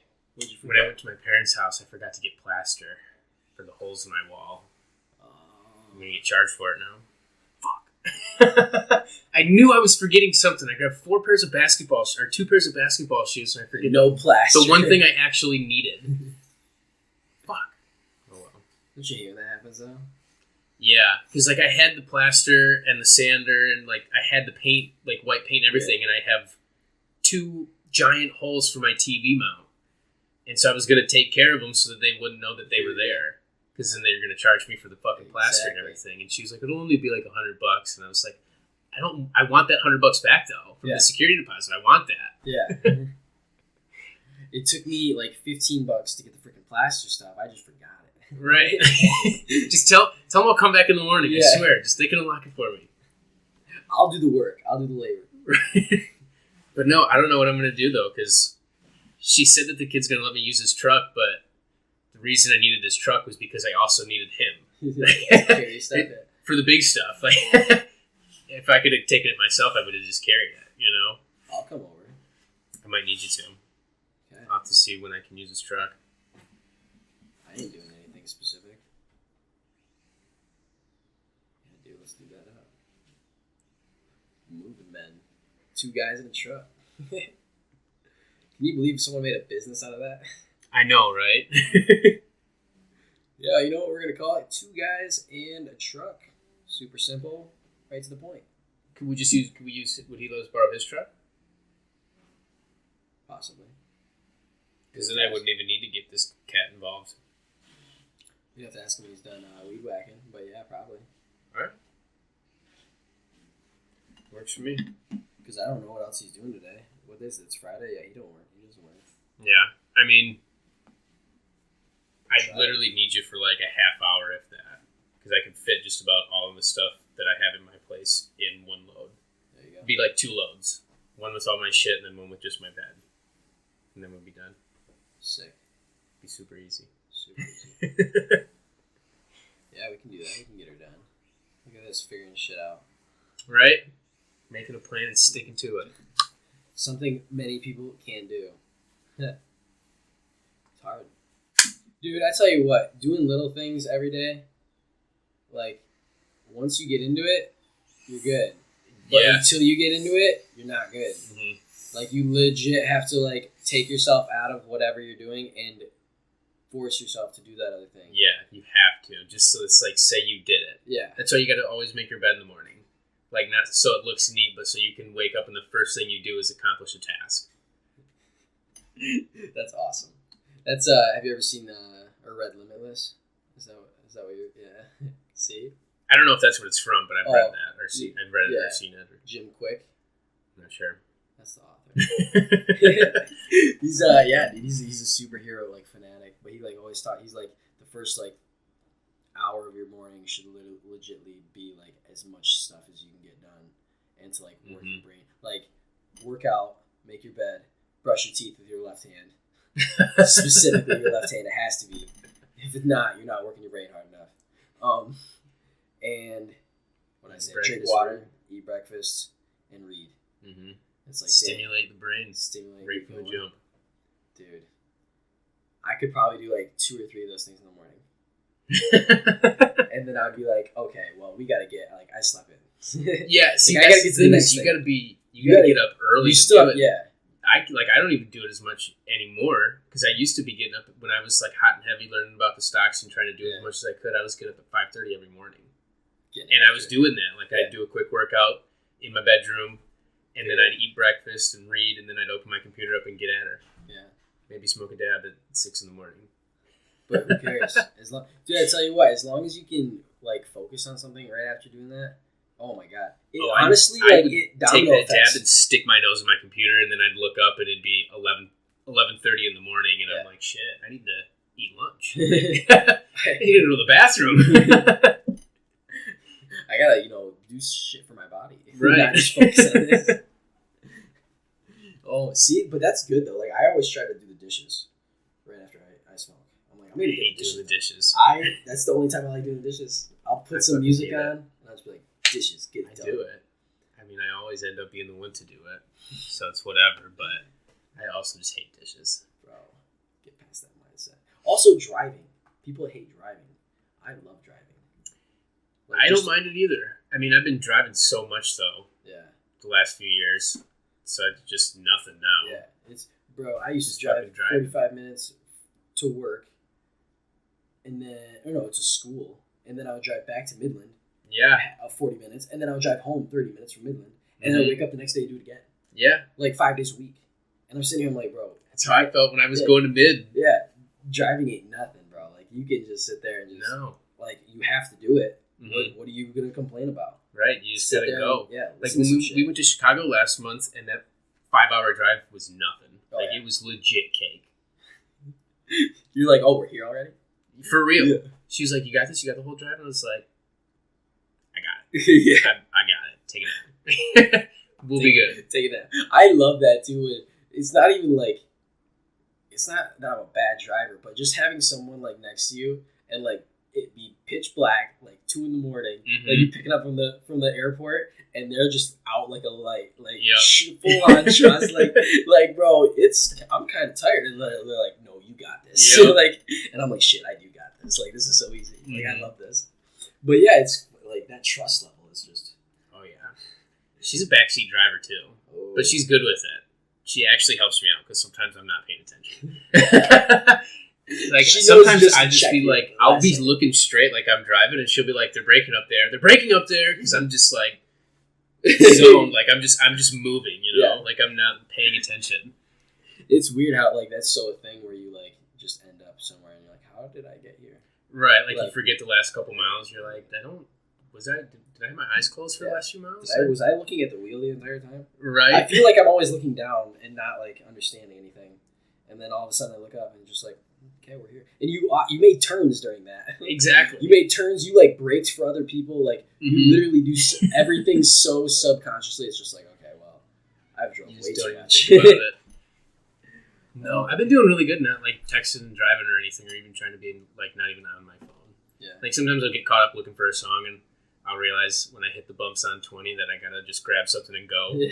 I gotta pick something. I've been doing really good with not even like picking up my phone. Yeah. Yeah. It's kind of weird too. Like I 5 over the speed limit. Like I never speed. Same. Like I don't feel the urge to speed. Like I don't remember why I ever felt the urge to speed. Yeah. Like I'm usually just going 60. Yeah. 61 maybe. Yeah. Just to throw an oddball out there. Yeah. Got my first speeding ticket ever this year. How fast? 75. Yeah, see? And I wasn't even I didn't even realize it too. I was just going to my doctor's appointment and I was on time and I was just driving and he passed me going towards Mount Pleasant on 7 Mile, where that gas station is, where you would turn coming from your dad's house. Yep. He passed me there. He pulled me over right outside of Dow Diamond because my doctor's office is right across the street. He chased you that far? Yeah. And he was like, I've been following you for a minute, man. And I was like, I chuckled, and I was like, "Are you serious?" And he was like, "Yeah, I caught you going 19 over back there. Did you know that?" And I was like, "Holy shit, that's way too fast." And luckily, he only wrote me for 5 over, so it was kind of dope. But yeah, first ever speeding ticket, just this year. Like I just don't speed. Yeah, sometimes when I'm on the highway, I'll kick it up to 90 for a minute just to get a couple minutes back. You know, if I'm running late, but never consistently. No, yeah. I usually hit 80 and just hit set. Yeah, set it on autopilot. Yeah, set everything on autopilot. I'm barely even grabbing the wheel. Like I'm just doing this. I'm just slightly correcting when needed. But no, it's I love that shit though. It's so fun when you're just driving and just chilling like that. You get time like there's also times where like I'll turn off everything, like no radio, no nothing. You're just sitting quiet. I just sit in the quiet. I can't do that. Think about stuff. I don't know what. Dude, so Maddie and I were talking about this yesterday. When you think about stuff in your head, do you visualize it, like do you watch it, or do you just think it, like say it? Depends on probably how high I am. If I'm super high, I'll visualize it and I'll get really into it. But a lot of the times, see, this is the weird thing I do. I always have conversations with like pretend people.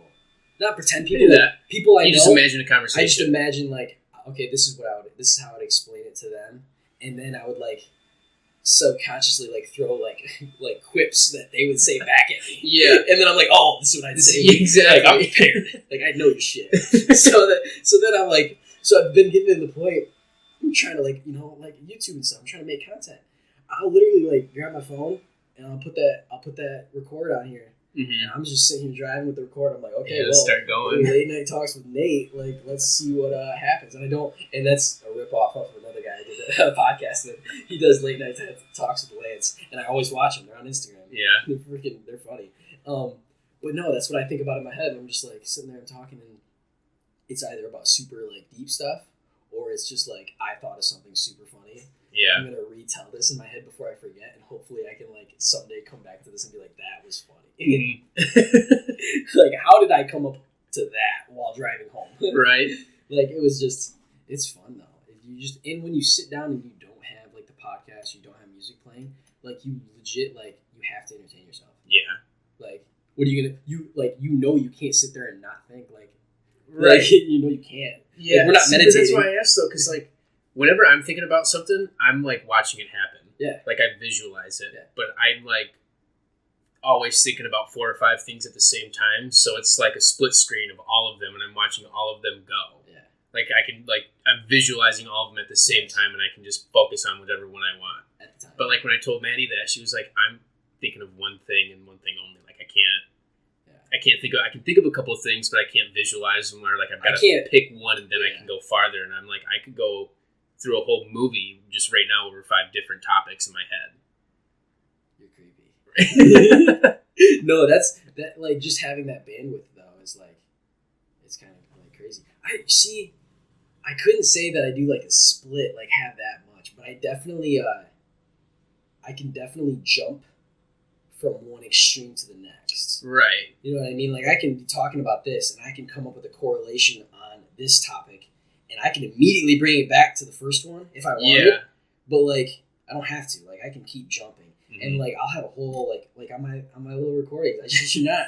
I'll go from like something super random to like 4 more random levels lower, and then bring it right back. And I don't even know how I remember it. I don't know how I get back to the first thing. It just pops back into your head. It's like I don't remember even starting with that. And it's crazy when you get with a conversation with just yourself or anyone, and you don't even remember how you started the conversation. Yeah.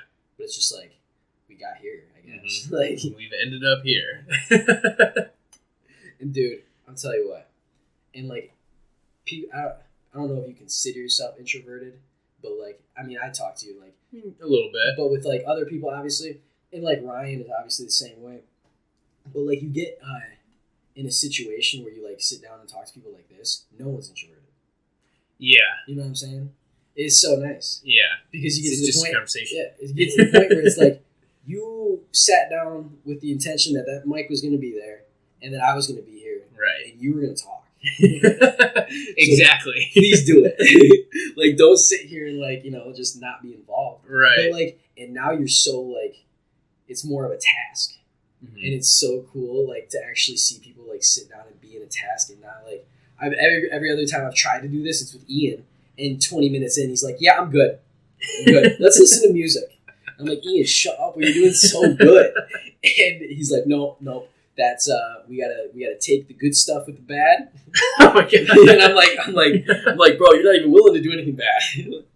And no, but it's weird when you can actually sit people down and like talk to them like that, because people are much more open to talking than they think. Yeah.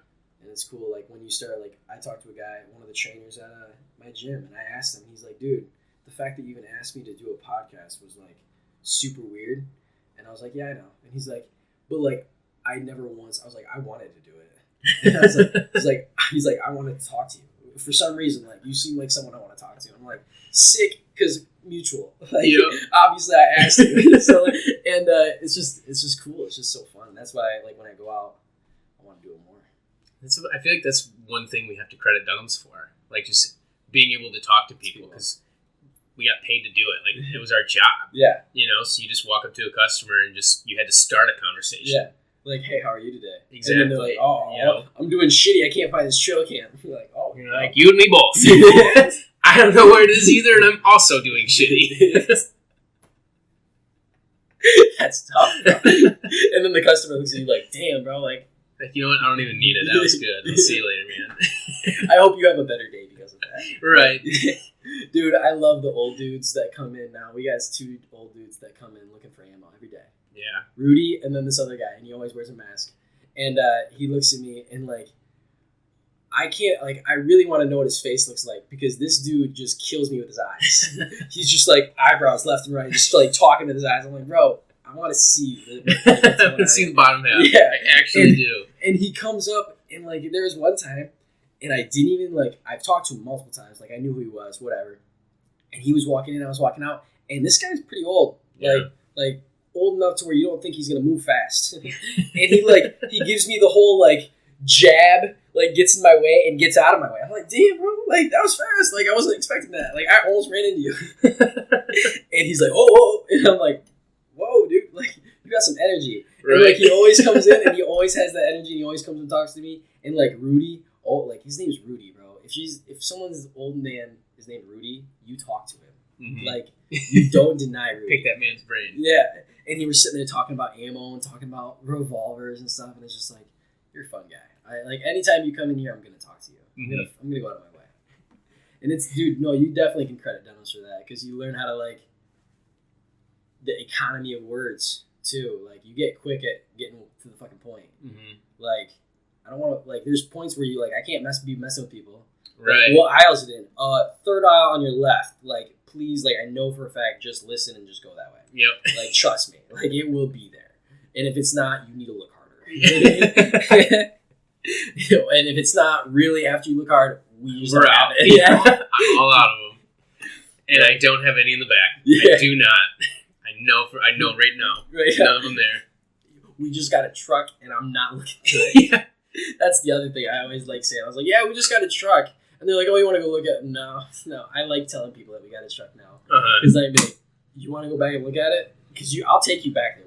I'll hold your hand. If you want to go look through this stuff, be my You got a guest." whole gather of shit. Yeah. Feel free to dig out whatever you want. Yeah. All got to go back in there, too. Yeah, neatly. Do it right, or else Chris is going to yell at me.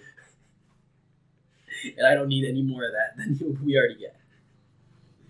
Oh, man. No, it's going to be weird. I mean, obviously, you've already been through it, but it's going to be weird not going to work at Dunham's. Mm-hmm. Like, how was that? Just, like... It was dope for the first couple of weeks. The first, 2 weeks after leaving, I did not do shit.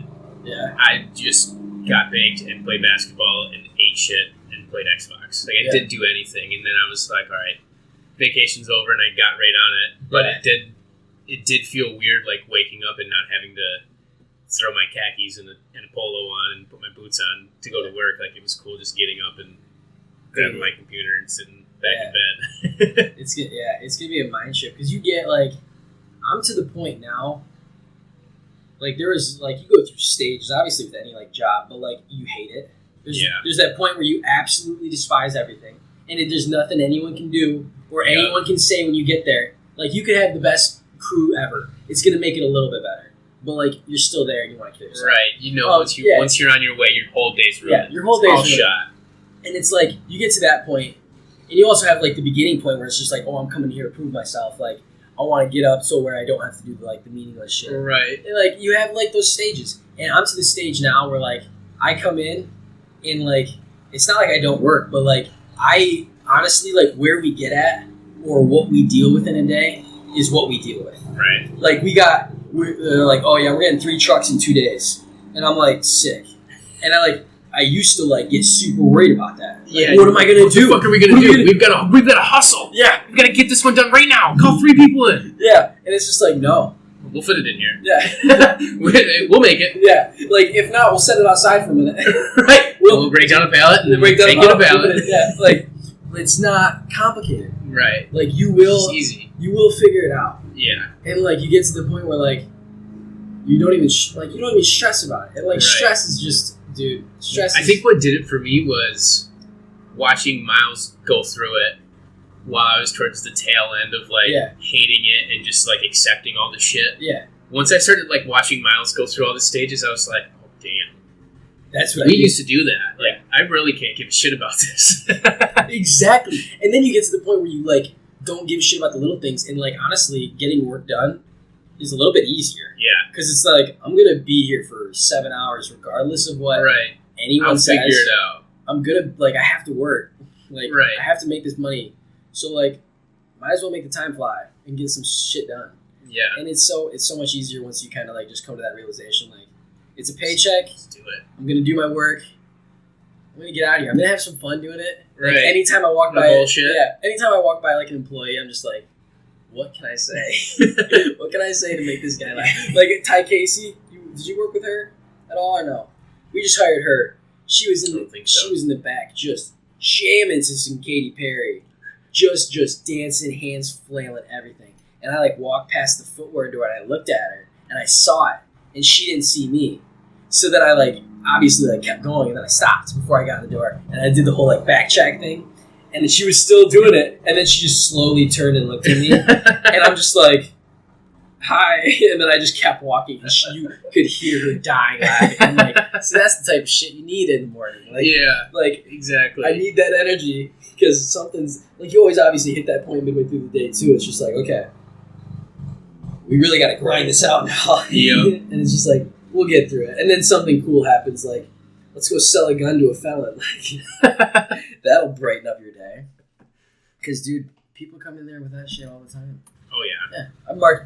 I actually asked a guy. I was like, he marked yes for felony. I was like, do you want to read that one more time? Like, fully understand it, like, read all the way through it. And he's like, yeah, I've had a felony, and I was in jail for a year for it. I'm like, okay, well, I can't sell you a gun.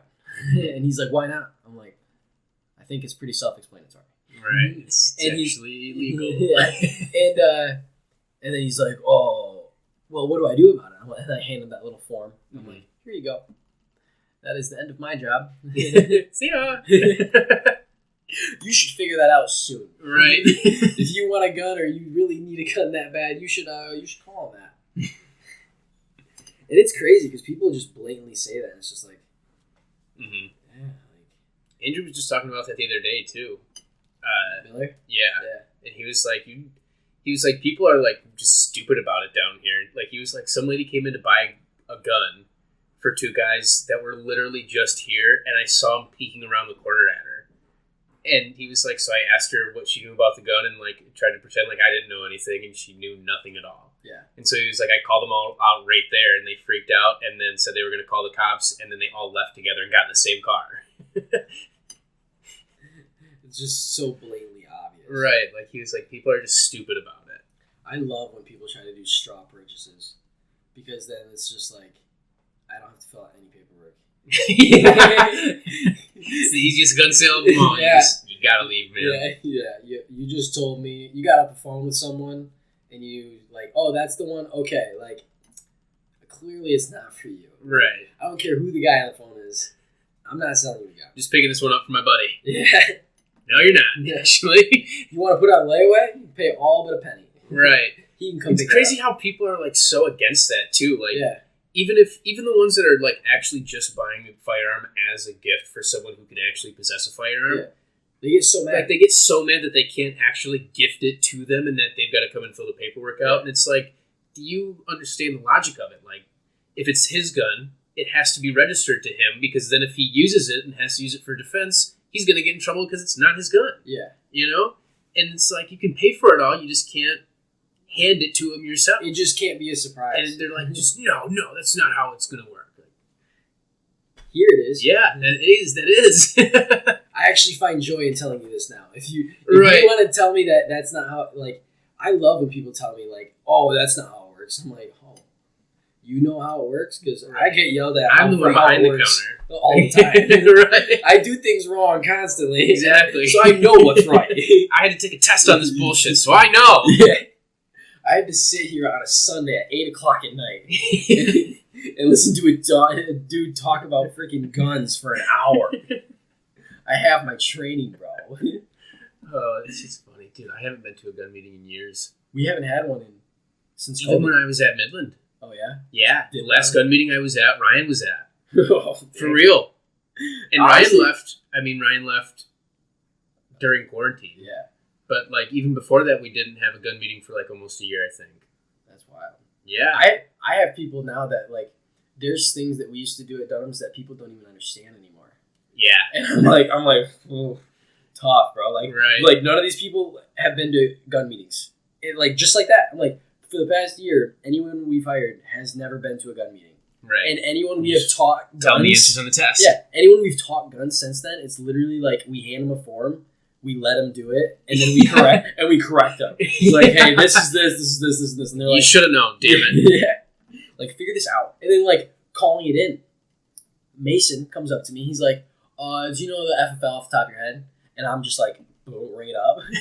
Like I just no, we were in the office. Oh. Yeah, so he's just like, and I was just like, here you go, and like just yelled it out. It's like a Mhm. 13-digit number, and I just rattled it off. He's like, yeah, I knew you knew that because you guys have to call it in. Like you guys used to have to call it in, and like you'd have to remember that. Yeah. I'm like, the fact that you just told me that we used to have to do something, and I used to do it, Yep. and I completely forgot that we used to do it that way. Like, How did did you know that? I don't think I remember the FFL from Midland anymore, though. Yeah, I don't I think so. wouldn't either though. It's a thing you kind of I got to just practice. know the 9M Mike 05579, the very end of it. I got really good at the whole Mike Alpha Bravo stuff. I did Back too, but I then. never ever actually. I only said it when I was saying FFL, just to be clear, like with that. Oh, you and then didn't say outside it of that, with the Knicks number? no, You didn't say it, like, they make you repeat it back. I know. Oh, I would dude, never do I it. would always try to mess with them and do, like, weird words. Like chocolate. And Nate, Yeah. And Nate B. Biscuit. Just who's start- Nate? I'm Nate. Wait. Wait, what was the number again? Nate N421. Like, is there two N's? Is there just one? Dude, it's just, there's so many things that, like, changed over the years. And it's crazy. Mm-hmm. It's so crazy. And working back, we used to mess with each other so much back in Midland. Yeah, I know. That was fun. I told people the story about when you and I got you and Craig to chase me. Oh my Do you god, remember that? I was so pissed. I was Craig. I mean, Craig was more pissed than I was, though. That's for sure. Like, I was pissed, but then I laughed. And then once you said we were doing it to Craig, I was like, oh, okay, at least it's not just me. Yeah. But no, Craig got pissed. Craig He was was- so mad. He went out to his car. Probably he probably had to go smoke a bowl. You had to calm down. Yeah, Dude, he was legit chasing me. Like, I you, know. Like, I was just creeping around aisles, and I would turn my back to you. yeah. And then I just came up to you and like started talking to you. yeah. But Craig actually he took off and grabbed you by the hood or something. Yeah, he like grabbed me by the back, and I turned around, ripped off the hood, and I looked at him, and he's like, "You just got mad, bro." And I was laughing so hard, but no, it was so funny when you did it because I was like, oh, I'm gonna purposely just fuck with ammo right here, and I'm just doing this, and you're right behind me, and I'm like, I'm not gonna run from Cody, and I like slowly turned and I looked up at you, and you're like, what the fuck, dude? I was like, yes, and he was like, okay, but don't say anything because I'm gonna walk towards Craig now. Yeah. And then you just kind of like watched, and Chris is just off in the distance, just leering over some four-ways, just watching. And we used to scare the crap out of Josh, too. I used to get Josh and Craig. Yeah. Craig would get mad, though. He was cool with it at first, but then we just, like, kept scaring him, and that's when he was like, all right, I stopped scaring you guys so you would stop, so cut it out. Yeah. I will never forget the one time I was next to the door, though, and I got him, and he judo chops the fucking back room door. He does judo chop shit, though. Like, constantly. Yeah. It's so funny. He'd just walk up to a box and just... And then we'd always get like big safe boxes or something. We get some big boxes. Mm-hmm. We'd cut a hole out in it, put it right in one of the aisles, and it'd be like, "Hey, Cody, go get Jody real quick." And then you'd be like, okay." You walk past the thing because you obviously saw me get in it, right? And then I chase Jody with a box, and she's just like, "Ah!" That shit was so funny. Oh my god! And no one we really got away with a lot of that. Like, no one ever like yelled at us for that. No, I mean, there was definitely a couple times where Crystal was like, all right, get out and do something, or if I see this again, you're going to be stuck on register. But for the most part, we kind of just, it was chill. I mean, we did most of our shit, so we could just kind of do what we wanted. It was later in the day. Right. It was when we were cleaning. But we did fuck around a lot. Dude, but we had the people, too. Oh, yeah. I mean, like, we had Josh, Janae, Kim. Like, that's a whole group of just people that are going to fuck around. Matt. Yeah, Matt. We're going to talk about zombie apocalypse real quick. This is our fourth. Like, we had so many people that we fucked around with. Yeah. And, like, just associates would come in, and it would be like, okay, you're kind of cool. Yeah. Like, Justin, dude, I need to see that guy again. That dude is hilarious. Mm-hmm. Me and him, and, like, Andrew P., me and him used to have some deep talks during, like, freaking Black Friday and stuff. I'm like, dang, you're a cool guy. Like, this is dope. I'm like, I'm glad I met you. And then I'd go back to Dunham's, like, 3 years later, and he'd be like, he's still there. I'm like, I'm at Mount Pleasant still, and we look at each other, we're like, bro, when are we going to get out of here? He quit, too. I know he did. He quit before I did. Yeah. To do tech stuff, didn't he, or no? He was doing, like, DoorDash or something like that. There you go. Because I knew he did that fast-paced like degree for computer science or something, and he just never got into it or never got it. Like he didn't really have too much internship work, so that's kind of hard. No, he was trying to get a job, like right around the time he was like done with Dunham's anyways, and then I think his brother was doing DoorDash and he was making like $20 an hour doing DoorDash all day, and so Andrew was like, "Fuck it, I'm gonna go do that." And I was like, "Yeah, me too, dude. I'm doing shift when I move. Like, do it, dude. DoorDash is wild though. Like, yeah, I know, and I never used to think about it until I got bad with DoorDash, and I was like, damn, I'm really paying these dudes like a decent chunk of change to just bring me my food that I could have gone and gotten myself. Yeah. And so I was like, all right, only on the rarest of occasions, if I cannot go out, am I going to do a DoorDash? Yeah. Because it's expensive and like it's so expensive, and you like kind of got a tip. Yeah, it's not. You have to tip. It makes you tip at least $3. Oh yeah, I think. Yeah, but like you still have to tip anyway because it is not worth it. Right, dude. We got cottage and pizza the other day, and I forgot to leave a tip online, and I didn't have any cash, so I forgot to tell the guy that I forgot to leave a tip, and I felt so bad because he paused and like waited for me, and I was like, "All right, thanks, man. Have a good night." And then I closed the door, and I felt so bad that I had to call Cottage Inn and leave him a tip. And I was like, I bet you he's going to get back and start bitching about me not giving him a tip. And then he's going to be like, actually, he just called. He's going to be like, oh, he's a good dude. He just didn't have cash. I just forgot. Isn't that just the awkwardest thing, though? Because I know that's happened to me, too. Yeah, like, he paused, too. And I was like, thanks. How do I get out of the situation? Door. Dude. Oh, tipping. Oh, I would feel horrible, too. Because, like, it's like, I didn't get the pizza. Like, you had to drive out here. Like, I know it's your job, but, like, this is, like, you probably get paid, like, $3 an hour. Right. Like, this is what, this is half how your you pay. do it, yeah. Dude, working in the food industry, I think that'd be the one thing worse than working in retail. I hated working at Burger King. Yeah? I mean, I only worked there for 2 months. You hated it so bad.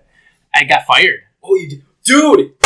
Because it was... I got fired from my first Did job, you? my first food job, too! I was I got hired right before basketball season. Yeah. And so I worked for like 3 weeks or whatever. And then once basketball started, I could only work on Sundays because it was the only day we didn't practice. Yeah.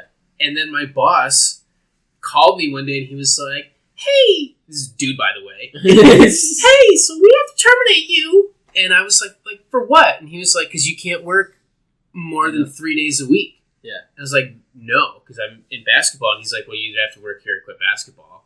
I was like, well, I guess this is my last day at work. And he was like, so you can come in tonight? And I was like, fuck no. Of course not. I'm not coming in. I don't need to now. You just told me I'm Right, fired. exactly. I was like, I've been working like 3 hours a week for a month. I made $50. I don't need this place. Fuck is this? No, I worked at a dairy bar in Beaverton, scooping freaking ice cream. Okay. I remember you saying that. Yeah, it was horrible. All girls. Yep. And the uniform involved like really girly hats, and I had long-ish hair, so they're like, "Oh, you have to wear a hat." So like, I put on a hat, and I was like, "I'm gonna bring my own hat tomorrow." And I shit you not, one of my friends' dad came in, and he legit looked at me, and he's like, "What's up with the hat?" And I'm like, I looked at him, and my boss is right there. I looked at him, I was like, it's part of the uniform. And he's like, really? I'm like, yeah. And he's like, so then he goes, and we have to share all our tips. Like, we put it in a jar, obviously. So then he literally reaches over and hands me a 20. He's like, here's for your troubles. Boss is standing right there. And I'm like, yeah. And I threw it in the tip jar. And I was like, the only reason you fuckers are getting this tip split of this is because I have to wear this stupid hat and he feels bad for me. That is, you could see it in his eyes. Like, I know, that's the reason I got a 20. And I earned that 20. And they're like, no. And I just looked at it. I was like, here it is. Like, and then he looked right at me. He felt bad. He's like, and he talked to me after. He's like, bro, I honestly wouldn't have tipped you. That right. much. I would have waited. I would have waited. I would have gave it to you. And I was like, next time, bro. Next time, just hit my Venmo up. Yeah. No, it was, but no, I got, it was 4th of July. And she said I was on call on 4th of July. And I was like, what does that mean? And I mean, obviously I know what it means, but it's like 4th of July. Like, how late are you? Like, when's the cutoff? And she's like, well, I might call you like really late because we get really busy when the fireworks get over. And I'm like, okay. She called me at 11 o'clock. 11, twice. First time, I didn't save it. It was like the actual like ice cream parlor number, not her like cell, which is what she usually uses. So I was like, oh.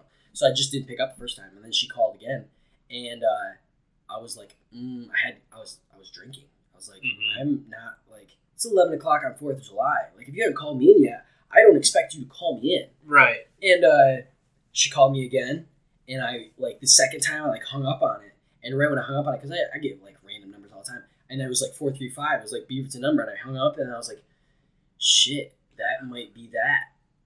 And I'm like, well, I already hung up. Definitely not calling back. So then I just hang out and we go on about our day and fucking hell of a 4th of July. It's fun as fuck. Just watching fireworks and stuff right on the lake. Mm-hmm. It's beautiful. And we get back to work the next week and she's like, well, we're going to put you on the on-call list.